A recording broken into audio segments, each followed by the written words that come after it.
Salut à toi, j'espère que tu vas bien, j'espère que tu as passé une bonne journée. Petite vidéo aujourd'hui pour te parler des 10 compétences nécessaires et obligatoires à acquérir pour être un bon entrepreneur.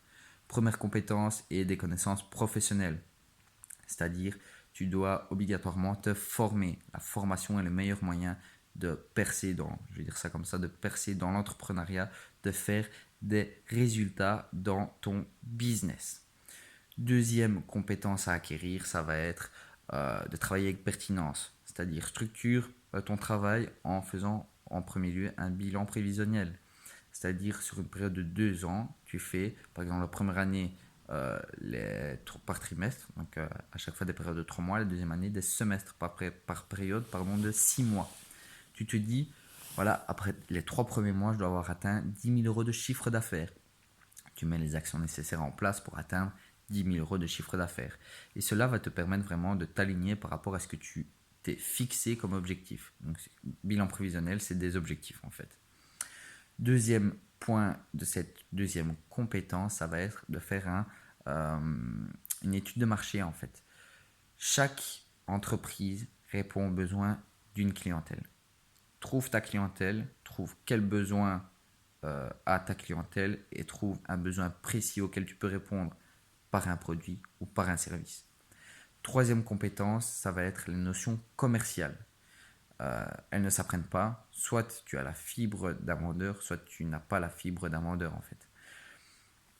4 points dans cette compétence, dans cette troisième compétence. Crée-toi des opportunités. Elles ne viendront pas à toi toute seule. Apprends à dénicher les opportunités qui se présentent sur ton marché. Tu auras toujours des opportunités sur ton marché. À toi de les saisir et d'en faire ce que tu veux.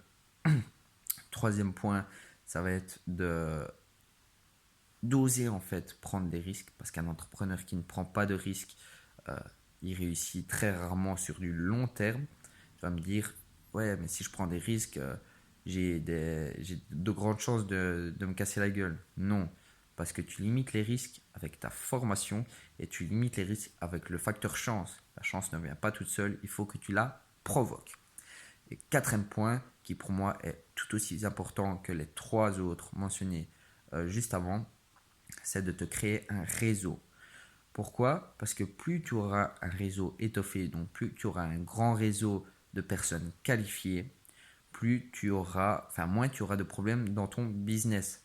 C'est-à-dire que si tu as un problème, les personnes de ton réseau ont sûrement eu ce problème aussi avant toi.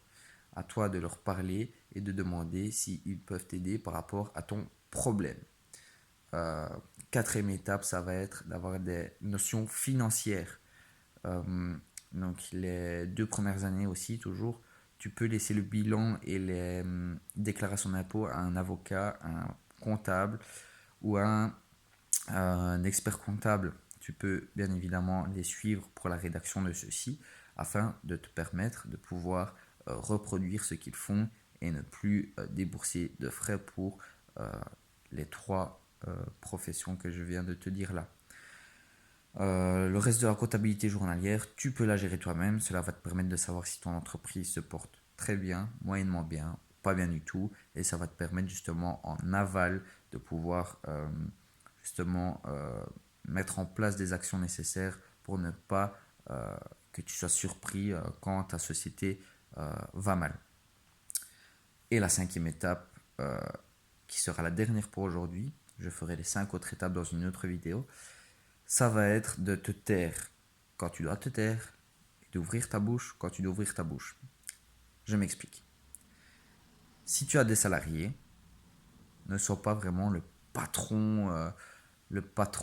comment dire ça, le patron vautour là qui tourne autour d'eux pour savoir s'ils travaillent bien ou pas.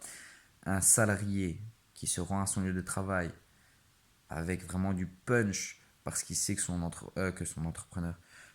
employeur ne l'épiera pas tout le temps, que son employeur le ou la soutient, que son employeur pardon, est là pour lui ou pour elle. Un salarié qui sait tout ça euh, aura un meilleur rendement qu'un salarié qui arrive à son travail avec une boule à l'estomac. Pareil pour tes partenaires commerciaux. Ouvre ta bouche quand c'est nécessaire, ferme ta bouche quand c'est nécessaire. Franchement, c'est vraiment deux mesures de poids à prendre en compte. Donc voilà, si cette vidéo t'a plu, n'hésite pas à laisser un pouce. Franchement, c'est vraiment important. Ou un commentaire. Tu peux également me suivre sur les réseaux sociaux, sur Entrepreneur Belge 2.0 ou sur Business petite barre en dessous, Thibaut. J'ai plus d'abonnés sur Business Thibaut que sur Entrepreneur Belge, donc à toi de voir. Donc moi je te dis à bientôt et d'ici là, porte-toi bien.